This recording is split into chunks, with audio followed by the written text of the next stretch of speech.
आज आप बाइबल की पूरी कहानी जानेंगे और पुराने नियम से लेकर नए नियम तक, आदम से लेकर यीशु के चेलों की मौत तक सब कुछ बहुत आसानी से समझ पाएंगे। सच कहूं तो जब आप ये वीडियो पूरा देख लेंगे, आप पहले जैसे नहीं रहेंगे। आपका दिल परमेश्वर के वचन से और भी ज्यादा जुड़ जाएगा। लेकिन यह तभी होगा जब आप अपना दिल खोलकर परमेश्वर के वचन को सुनेंगे। अगर आपको बाइबल समझने में दिक्कत होती है तो इस वीडियो में आप सब कुछ साफ साफ समझ पाएंगे। और जब आप ये सारी बातें सुन लेंगे तो मुझे पूरा यकीन है कि आपका मन संभल जाएगा और आपको परमेश्वर के वचन से सच्ची रोशनी मिलेगी। सब कुछ शुरुआत में शुरू हुआ। शुरुआत से भी पहले सिर्फ परमेश्वर थे। वह हमेशा से है, वह कभी भी खत्म नहीं हुए। वह अनादि हैं, यानी हमेशा से हैं। उनकी कोई शुरुआत नहीं थी, वह खुद हर चीज की शुरुआत है। वह बनाए नहीं गए थे, वह खुद सबके बनाने वाले हैं। उन्हें कभी अस्तित्व में आने की जरूरत नहीं पड़ी, क्योंकि वह हमेशा से मौजूद है। वह अनंत के पिता हैं और अनंत होना, ये बात सिर्फ परमेश्वर में ही पाई जाती है। शुरुआत में परमेश्वर ने आसमान और धरती बनाई। छठे दिन परमेश्वर ने इंसान को बनाया, अपनी तरह, अपनी पहचान में, और उसी इंसान से उसने औरत को बनाया। आदम और हव्वा बिल्कुल साफ दिल वाले थे, मासूम थे और पूरी तरह परफेक्ट थे। उनका परमेश्वर से सीधा गहरा रिश्ता था। वे उसके बगीचे में खुशी से रहते थे और उसकी बनाई हर चीज की देखभाल करते थे। लेकिन फिर उन्होंने पाप कर दिया और पूरी इंसानियत एक गहरी मुसीबत में गिर गई, क्योंकि हम सब आदम से ही आते हैं। आदम और हव्वा के दो बेटे थे, केन और हाबिल। जलन में आकर केन ने अपने ही भाई को मार दिया। वह इतिहास का पहला कातिल बन गया। कुछ समय बाद उनका एक और बेटा हुआ, सेथ, और सेथ की संतानों में से एक ऐसा वंश उठा जो फिर से परमेश्वर की तरफ मुड़ा। लेकिन धीरे धीरे धरती पर बुराई बढ़ने लगी, हिंसा बढ़ती गई, लोग बहुत गलत रास्ते पर जाने लगे। फिर परमेश्वर ने तय किया कि वह इंसान को, जिसे उसने खुद बनाया था, धरती से मिटा देगा। लेकिन एक आदमी था जो सच्चा था, सीधा था, वह था नूह। इसीलिए परमेश्वर ने बाढ़ के जरिए अपना न्याय किया। लेकिन उसने नूह को बचा लिया, नूह की पत्नी को भी, और उसके 3 बेटों शेम, हम और याफेत, और उनकी पत्नियों को भी, उसी बड़ी नाव में जिसे उन्होंने बनाया था। नूह के बेटों से परमेश्वर ने फिर से दुनिया भर की जातियों की शुरुआत करवाई। शेम सेमिटिक लोगों का पिता बना, हम अफ्रीका और एशिया की कई जातियों का पूर्वज बना, और याफेत यूरोप की जातियों की जड़ बना। फिर एक समय आया जब परमेश्वर ने एक खास परिवार चुना, एक ऐसा परिवार जिसके जरिए वो वादा किया हुआ मसीह दुनिया में भेजने वाला था। उसने अब्राम को बुलाया, ऊर नाम की जगह से। अब्राम ने अपनी जमीन, अपना घर परिवार सब छोड़ दिया और विश्वास की राह पर निकल पड़ा। जहां भी जाता वह परमेश्वर के लिए वेदी बनाता और उसकी आराधना करता। कहानी आगे बढ़ी अब्राहम और उसके भतीजे लूत के साथ। लूत 2 देशों का पिता बना, अम्मोनी और मोआबी लोगों का। जब अब्राहम हैरान से निकला तब उसकी उम्र 75 साल थी।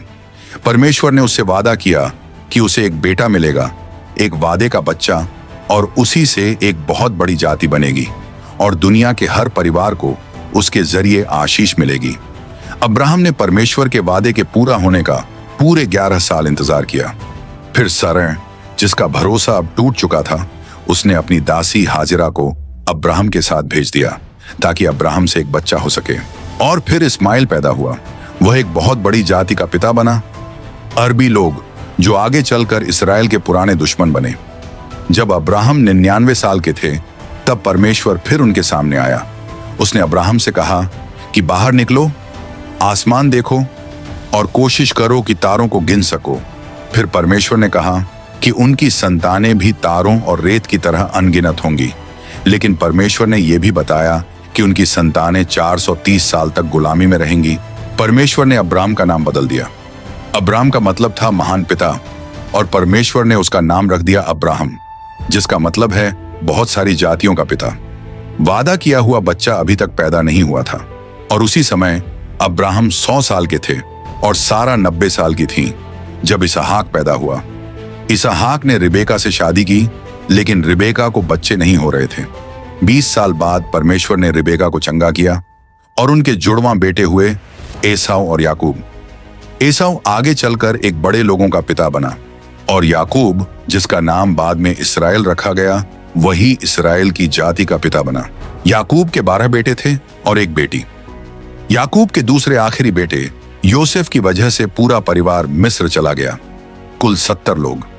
मिस्र में उन्हें गोशेन नाम की एक अच्छी उपजाऊ जगह मिली। वहां वे बस गए और धीरे धीरे वो 70 लोग बहुत बड़ी गिनती में बढ़ गए। 400 साल मिस्र में रहने के बाद मूसा की अगुवाई में वे वहां से निकल पड़े। सिर्फ मर्द ही 6 लाख से ज्यादा थे। औरतों और बच्चों को मिलाकर लगभग 20 लाख लोग थे। वो वादा किए हुए देश की तरफ जा रहे थे। ये सफर सिर्फ 3 महीने का होना चाहिए था, लेकिन लोगों के अविश्वास की वजह से ये यात्रा 40 साल चलती रही। 12 जासूस वादा किए हुए देश को देखने भेजे गए थे, लेकिन उनमें से 10 लोग डराने वाली और बिल्कुल निराश करने वाली रिपोर्ट लेकर लौट आए। उन्होंने लोगों को भड़का दिया और सबको परमेश्वर और मूसा के खिलाफ खड़ा कर दिया। वहां रहने वाले लोग बहुत बड़े दिग्गज जैसे थे। उन्हें देखकर इस्राएल के लोगों को लगा कि हम तो उनके सामने छोटे टिड्डे जैसे हैं, और उन्होंने परमेश्वर की ताकत को बहुत ही कम समझ लिया। फिर परमेश्वर ने उन्हें सख्त सजा दी। उसने कहा कि जो लोग उस पर भरोसा नहीं करते वे सब उसी रेगिस्तान में मर जाएंगे, और सिर्फ 2 जासूस यहोशू और कालेब, जो सच्चे और वफादार थे, उन्हीं को वादा किया हुआ देश मिलेगा। इस्राएल के लोग 40 साल तक उसी रेगिस्तान में घूमते रहे। 1 साल उनके जासूसी किए गए एक दिन के बराबर। वो रेगिस्तान दुनिया का सबसे बड़ा कब्रिस्तान बन गया। मिस्र से निकली हुई पूरी पीढ़ी वहीं खत्म हो गई, सिर्फ 2 लोग छोड़कर, जिन्होंने परमेश्वर पर सच में भरोसा किया। 40 साल बाद यहोशू की अगुवाई में 6 साल तक उस देश को जीतने की लड़ाइयां चली, लेकिन अभी भी काफी जमीन लेना बाकी था। यहोशू, जो मूसा का बहुत करीबी था, परमेश्वर की बुलाहट और उसकी खास ताकत के साथ लोगों को वादा किए हुए देश में ले गया।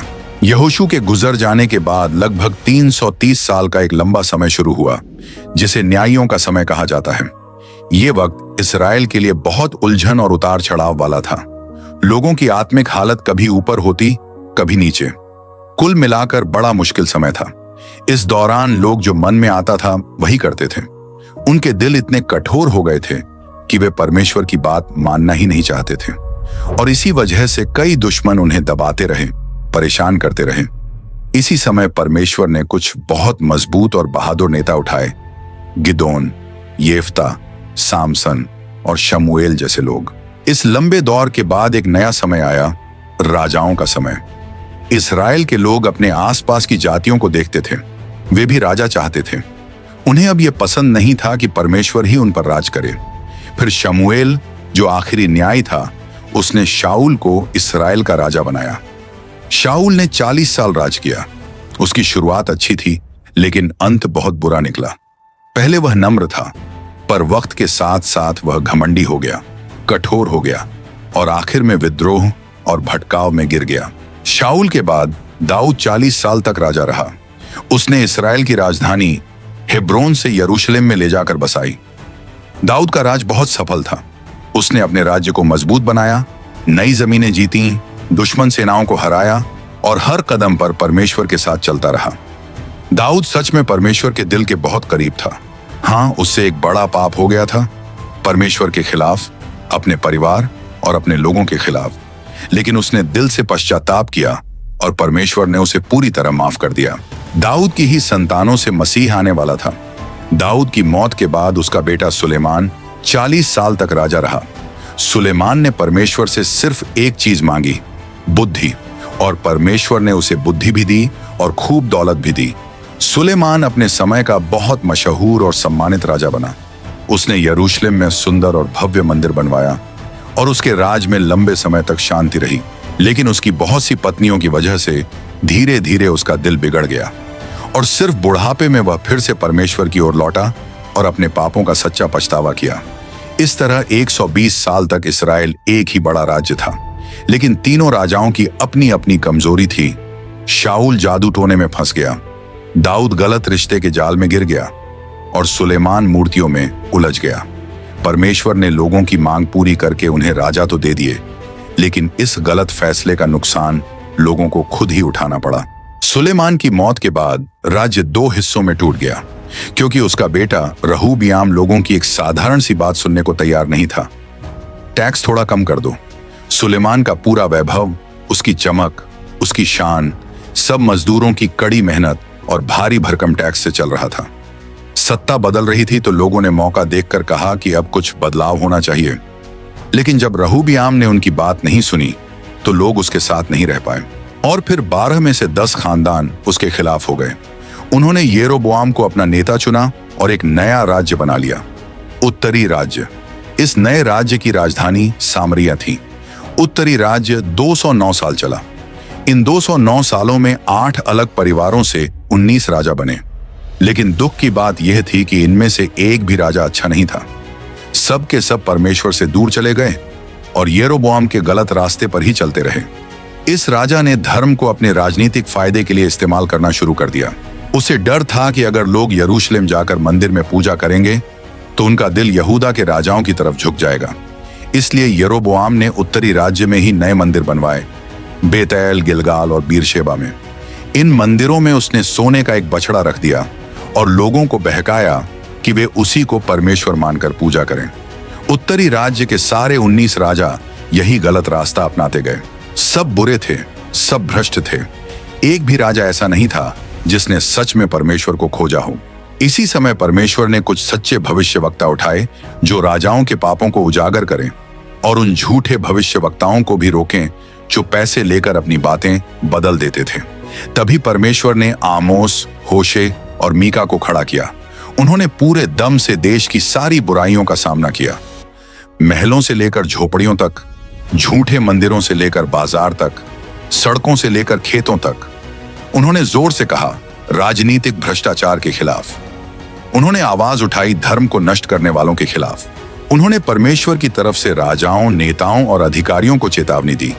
उन्होंने सामाजिक नाइंसाफी और गरीबों के साथ हो रहे अन्याय को उजागर किया। उन्होंने लोगों को वापस परमेश्वर की ओर मुड़ने के लिए बुलाया, लेकिन ज्यादातर लोगों ने उनकी बात सुनी ही नहीं। उनकी आवाज लोगों के दिलों तक पहुंची ही नहीं। अहाब के समय में उसकी पत्नी जेजेबेल की वजह से बाल नाम के झूठे देवता की पूजा पूरे इस्राएल में फैल गई। बाल कनानियों का समृद्धि का देवता माना जाता था और उसकी पूजा ने लोगों को परमेश्वर से बहुत दूर कर दिया। इसी वक्त परमेश्वर ने भविष्यवक्ता एलियाह को उठाया। एलियाह का काम था इस नकली देवता को बेनकाब करना और लोगों को दिखाना कि ये बुरा और झूठा देवता किसी काम का नहीं है।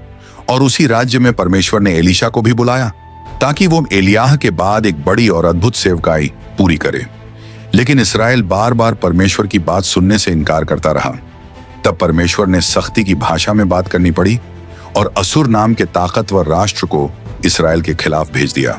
असुर परमेश्वर के क्रोध की छड़ी जैसा था, बहुत फैलने वाला, बहुत लड़ाकू और बहुत ही खूनी साम्राज्य। असुर जहां भी जीतता भयानक अत्याचार करता, लोगों को बुरी तरह मार डालता, देह काट देता और सिरों का ढेर जीते हुए शहरों के दरवाजों पर लगा देता।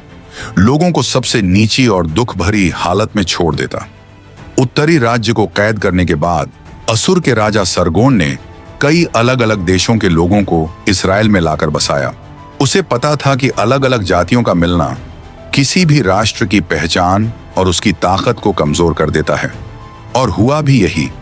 इन लोगों के मिलने से एक नई मिली जुली जाति बनी जिसे सामरी कहा गया और धीरे धीरे सामरी लोग यहूदा के लोगों के कड़े दुश्मन बन गए।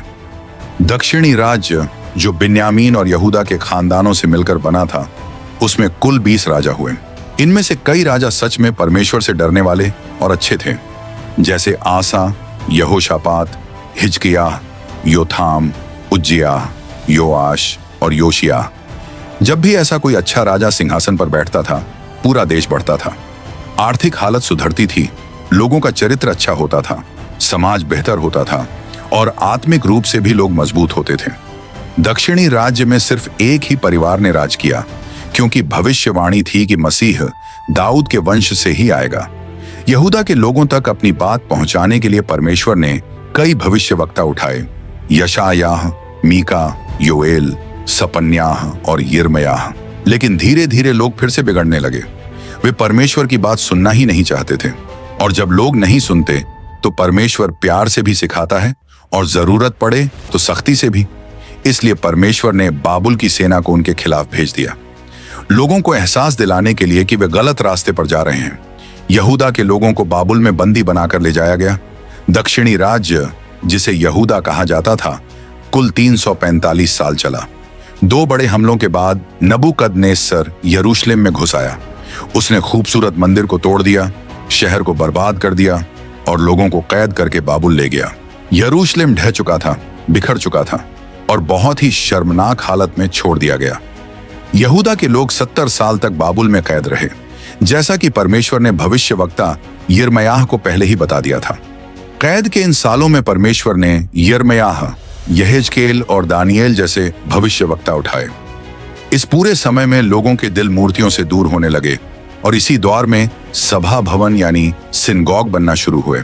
जब परमेश्वर का तय किया हुआ समय पूरा हुआ, तब यहूदा के लोगों को वापस अपने देश लौटने की इजाजत मिली। तब तक बाबुल मेद फारस की साम्राज्य के हाथों हार चुका था। कुरस, जिसके बारे में परमेश्वर ने उसके जन्म से 200 साल पहले ही बता दिया था, उसने यहूदी लोगों को आजाद किया और उन्हें कनान की भूमि वापस जाने का रास्ता खोल दिया। लोग 3 अलग अलग समूहों में लौटे।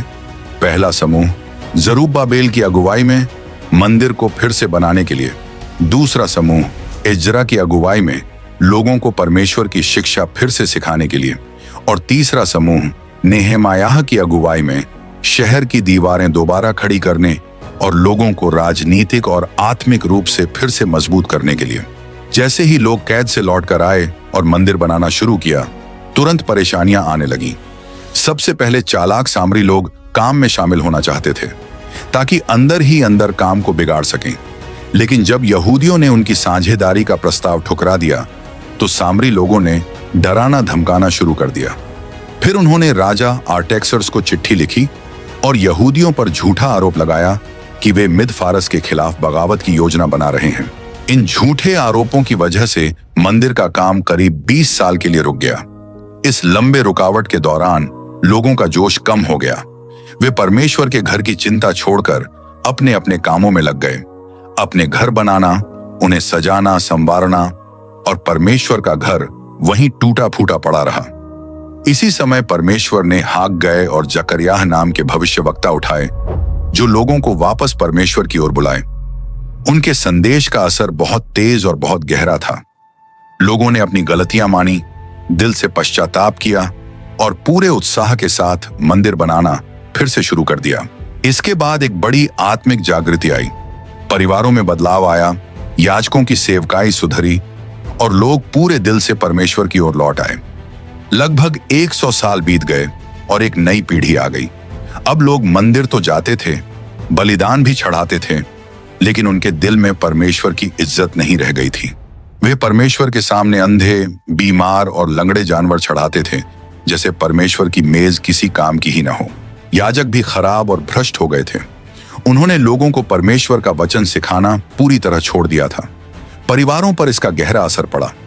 शादियां टूटने लगीं, तलाक बढ़ने लगे। लोगों को यह भरोसा ही नहीं रहा कि परमेश्वर सच में न्याय करता है। इसलिए उन्होंने 10वां हिस्सा देना भी हल्के में लेना शुरू कर दिया। वे मंदिर आते तो थे, पर दिल से परमेश्वर से बहुत दूर थे। इसी समय परमेश्वर ने मलाकी को उठाया ताकि वह लोगों को वापस परमेश्वर की ओर बुलाए, पश्चाताप की ओर। यहीं पर पुराना नियम खत्म होता है। मसीह के आने से 400 साल पहले भविष्यवक्ता मलाकी के बाद लगभग 400 साल का एक लंबा समय आता है, जिसे चुप्पी का समय या 2 नियमों के बीच का समय कहा जाता है। इस दौरान कई धार्मिक इतिहास की किताबें लिखी गईं जो बाइबल का हिस्सा नहीं है, जिन्हें अपोक्रिफा किताबें कहा जाता है। इसी समय पुराना नियम इब्रानी भाषा से यूनानी भाषा में अनुवाद किया गया और यह अनुवाद सेप्टुएगिंट कहलाया। मेदो फारसी साम्राज्य के गिरने के बाद दुनिया पर यूनानी साम्राज्य का कब्जा हो गया। सिकंदर महान ने एक एक करके कई देश जीत ली, लेकिन सिर्फ 33 साल की उम्र में वह मर गया। कहते हैं वह इसलिए रो रहा था क्योंकि अब उसके पास और कोई देश नहीं बचा था जिसे वह जीत सके। उसने अपना साम्राज्य बहुत जल्दी फैलाया और इसी के साथ यूनानी भाषा और यूनानी संस्कृति पूरी दुनिया में फैल गई। बाद में यही भाषा सुसमाचार को हर जगह पहुंचाने में बहुत काम आई। सिकंदर की मौत के बाद उसका राज्य 4 सेनापतियों में बांट दिया गया। इनमें 2 बहुत ताकतवर थे, मिस्र वाले टॉलेमीज और सीरिया वाले सेल्यूसिड्स वंश के राजा। ये दोनों हमेशा लड़ते रहते थे और इजराइल कभी इनके नीचे कभी उनके नीचे आता जाता था। इसी समय एंटियोकस एपिफनीस ने यहूदी लोगों को बहुत चोट पहुंचाई। उसने यरूशलेम के मंदिर में सूअर की बलि दे दी, जो उनके लिए बहुत बड़ा अपमान था।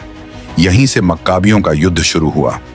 बहुत संघर्ष के बाद यहूदा मक्काबी ने यह लड़ाई जीत ली। 61 ईसा पूर्व में पोम्पेई ने यरूशलेम पर कब्जा कर लिया और रोमी लोग इजराइल पर राज करने लगे। उस समय हेरोद महान राजा था। हेरोद काम करने में बहुत तेज था। उसने यरूशलेम के मंदिर को बड़ा और सुंदर बनाया, कैसरिया का बंदरगाह बनाया ताकि दुनिया भर में व्यापार हो सके और परमेश्वर के दूत आसानी से दूसरे देशों तक जा सकें। उसने मसादा का किला बनाया और कई बड़े महल और मजबूत किले खड़े किए। लेकिन हेरोद के अंदर बहुत डर था। वह असुरक्षित और हिंसक आदमी था। उसे हर दिन यही डर लगता था कि कहीं उसका ताज छिन न जाए। उसने 10 शादियां की और बहुत से बच्चे हुए।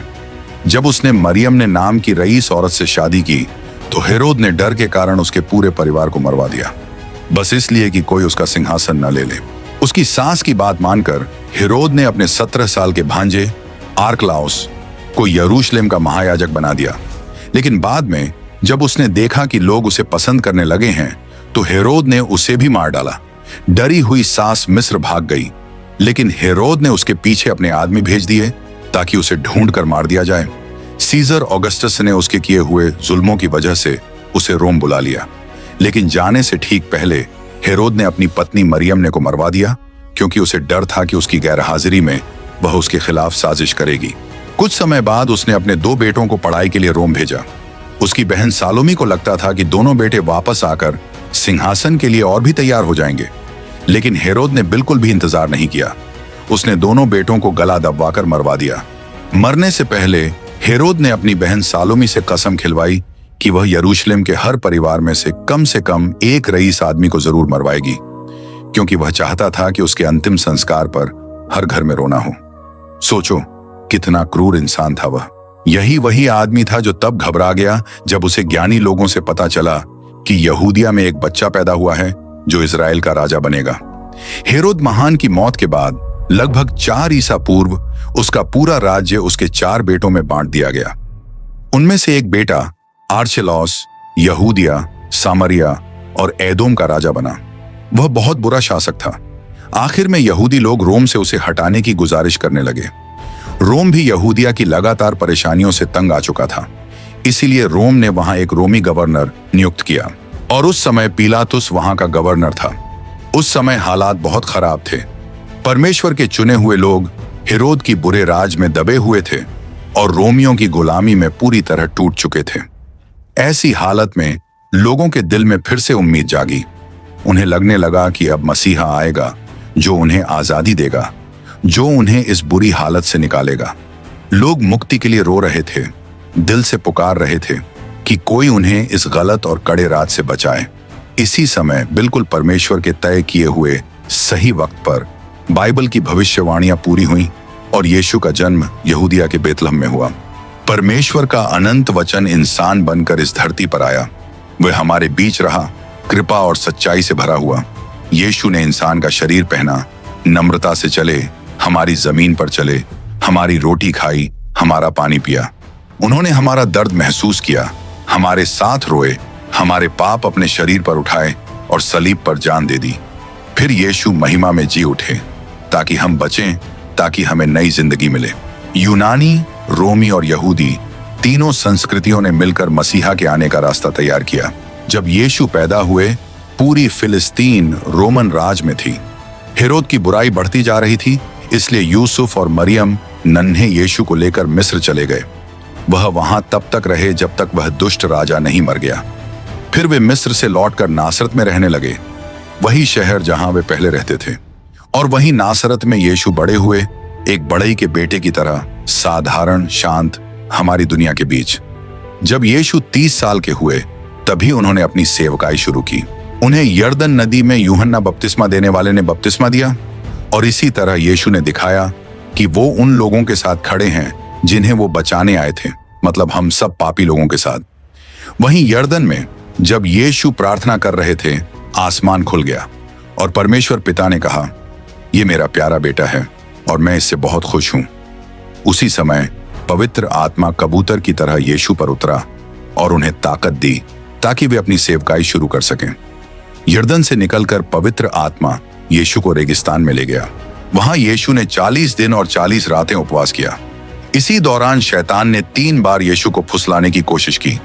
शैतान चाहता था कि यीशु हार जाए, लेकिन यीशु डटे रहे। उन्होंने हर बार परमेश्वर के वचन से जवाब दिया। पहले आदम को शैतान ने बाग एदन में गिरा दिया था, लेकिन दूसरे आदम यीशु ने उसे रेगिस्तान में हरा दिया।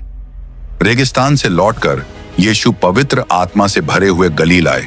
वो नासरत पहुंचे, जहां उन्होंने अपनी जिंदगी का ज्यादातर हिस्सा बिताया था। वहां वो सभा घर में गए। उन्होंने यशायाह की किताब का स्क्रॉल उठाया और पढ़ा, प्रभु की आत्मा मुझ पर है, क्योंकि उसने मुझे चुना है कि मैं लोगों को अच्छी खबर दूं, टूटे दिलों को ठीक करूं और कैद में फंसे लोगों को आजादी दूं। यीशु ने 12 आदमियों को बुलाया और उन्हें अपना चेला बनाया। उन्होंने अपना लगभग पूरा समय उन्हें सिखाने और तैयार करने में लगाया। यीशु गलील, पेरिया, सामरिया और यहूदिया में घूमते रहे। वो हर जगह प्रचार करते थे, शहरों में, गांवों में, खेतों में, सभा घरों में, मंदिर में, समुद्र किनारे और लोगों के घरों में भी। वो बड़ी भीड़ से भी बोलते थे और छोटे समूहों से भी। यीशु जहां भी गए भलाई करते गए और हर उस इंसान को आजाद किया जो शैतान के बोझ से दबा हुआ था। उन्होंने बीमारों को ठीक किया, भूखों को खाना दिया, अंधों को देखने लायक बनाया, लकवे में फंसे लोगों को सीधा खड़ा किया, लंगड़ों को चलाया, बहरों को सुनने लायक बनाया, कोढ़ से पीड़ित लोगों को साफ किया, बुरी आत्माओं से परेशान लोगों को छुड़ाया और यहां तक कि मरे हुए लोगों को भी जगा दिया। यीशु इंसानों के लिए परमेश्वर का सबसे बड़ा सच्चा रूप थे।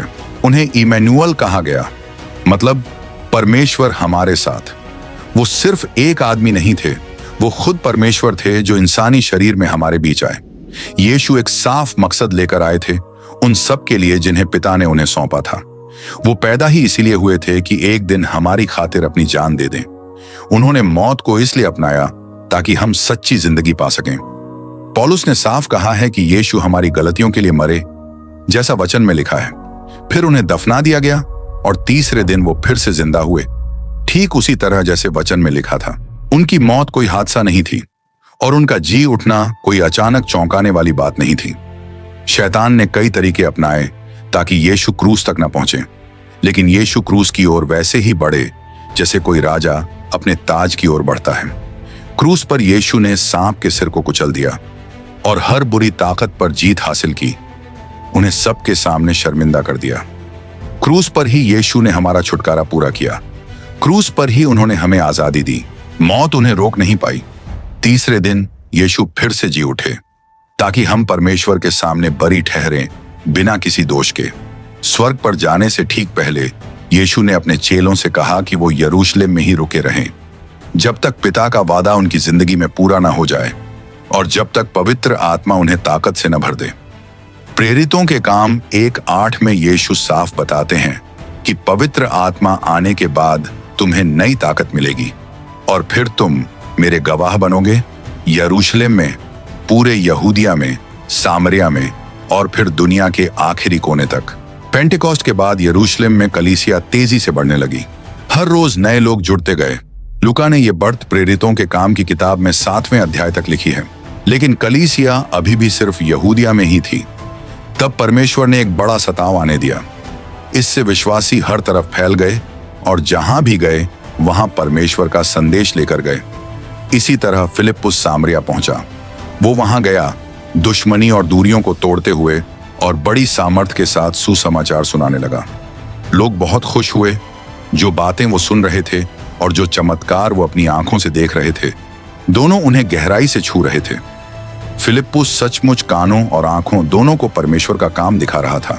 फिर जब पतरस और यूहन्ना आए और उन्होंने सामरिया के लोगों पर हाथ रखे तो उन्होंने भी पवित्र आत्मा को पा लिया।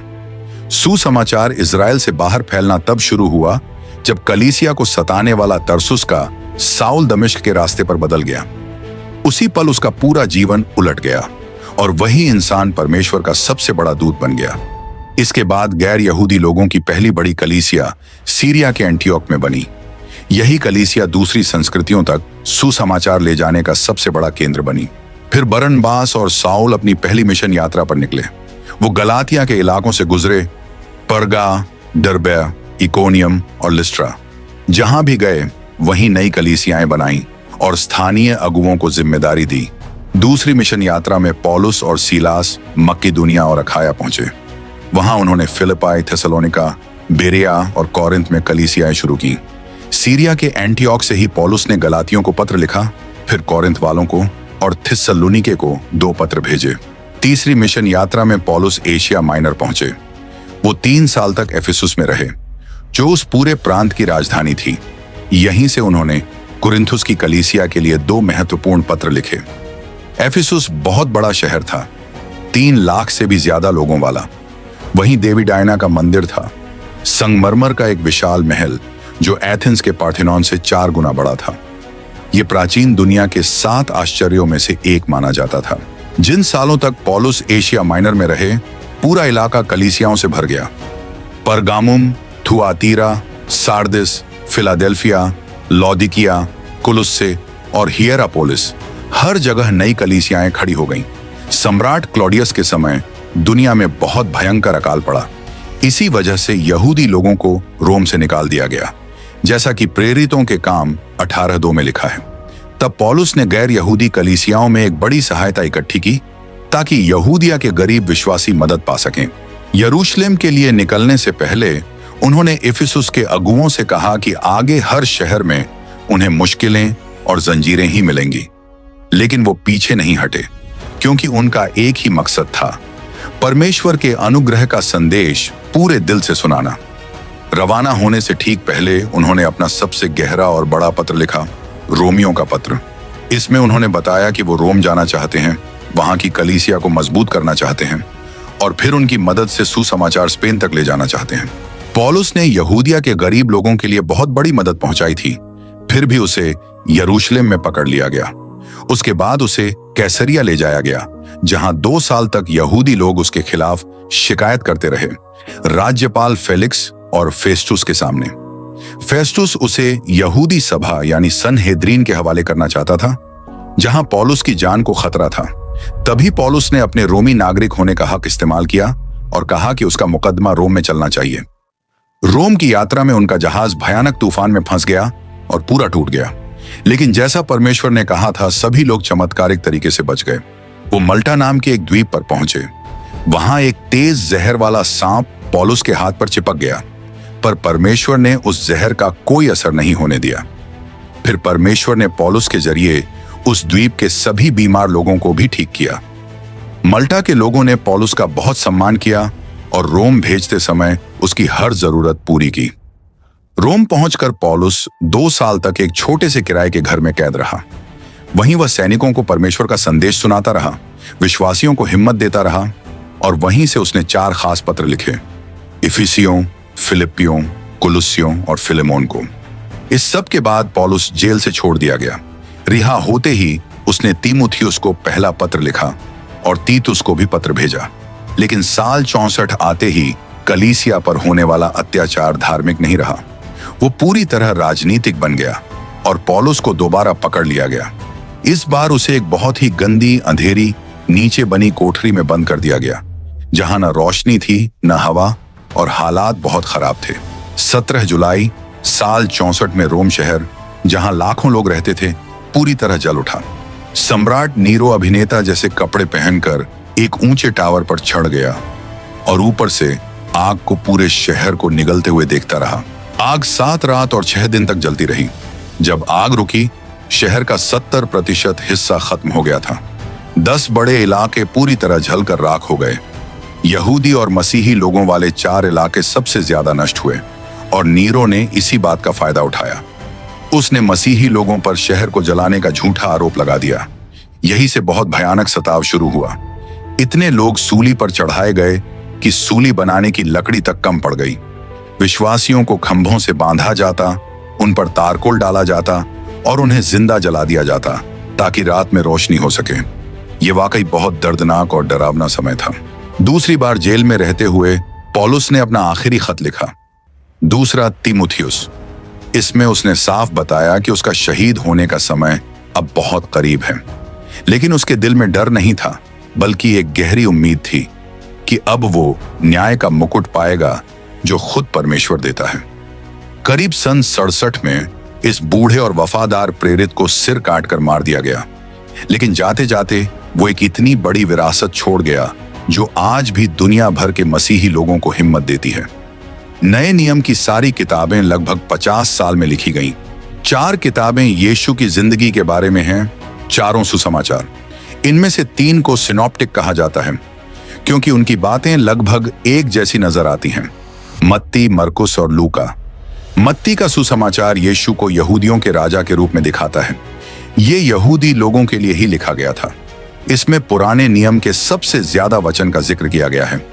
चारों में से ये सबसे ज्यादा यहूदी शैली वाली किताब है। मरकुस का सुसमाचार यीशु को एक सेवक के रूप में दिखाता है। ये रोमी लोगों के लिए लिखा गया। मरकुस ज्यादा ध्यान देता है यीशु ने क्या क्या किया, उनके चमत्कार, उनकी सेवा, उनकी शिक्षाओं से भी ज्यादा।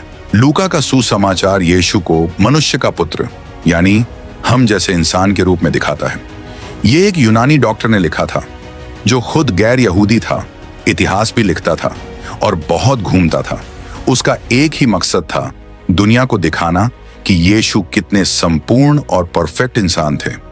इसीलिए लूका सबसे ज्यादा बताता है यीशु की प्रार्थनाओं के बारे में और उस सेवा के बारे में जो उन्होंने पवित्र आत्मा की शक्ति से की। यूहन्ना का सुसमाचार पहली सदी के आखिर में लिखा गया था। उस समय एक खतरनाक झूठ फैल रहा था कि यीशु सच में परमेश्वर नहीं है। इस झूठ को नॉस्टिसिज्म कहा जाता था। यूहन्ना ने साफ साफ लिखा कि यीशु पूरी तरह परमेश्वर हैं और पूरी तरह इंसान भी। यूहन्ना ने यीशु के सिर्फ 7 चमत्कार चुने और उनके साथ मैं हूं वाले वचन, ताकि साबित हो सके कि यीशु सच में परमेश्वर ही हैं। हमें प्रेरितों के काम की किताब भी मिलती है। ये पहली कलीसिया की कहानी बताती है, उसके शुरू होने से लेकर उसके रोम तक पहुंचने तक। इस काम को आगे बढ़ाने में 3 कलीसियाएं सबसे अहम थीं, यरूशलेम, अंताकिया और इफिसुस। रोमी साम्राज्य के 4 बड़े इलाके सुसमाचार से भर गए, गलातिया, मकदूनिया, आखया और एशिया माइनर। प्रेरितों के काम की किताब का अंत लिखा ही नहीं गया क्योंकि कलीसिया की कहानी आज भी चल रही है। हम उसी कलीसिया की अगली कड़ी हैं जो पेंटिकॉस्ट के दिन शुरू हुई थी और आज भी उसी मिशन को आगे ले जा रहे हैं। हमें प्रेरित पौलुस के वो सारे खत भी मिलते हैं जो उन्होंने अलग अलग कलीसियाओं को भेजे थे, रोम, गलातिया, इफिसुस, फिलिप्पी, कलुस्से और थिस्सलुनीके की कलीसियाओं को। इसके अलावा पौलुस ने कुछ निजी खत भी लिखे, तीमुथियुस, तीतुस और फिलेमन को। हमें एक खास पत्र और मिलता है जो उन यहूदी विश्वासियों के लिए लिखा गया था जो सताव की वजह से अपने विश्वास से पीछे हटने लगे थे। ये है इब्रानियों का पत्र। इसका लेखक कौन है यह आज तक पक्का नहीं पता। हमें कुछ सामान्य पत्र भी मिलते हैं, याकूब, पतरस, यूहन्ना और यहूदा ने लिखे हुए। और आखिर में हमें एक भविष्य से जुड़ी किताब मिलती है, प्रकाशित वाक्य। इसमें यीशु की और उनकी कलीसिया की अंतिम और शानदार जीत का वर्णन है।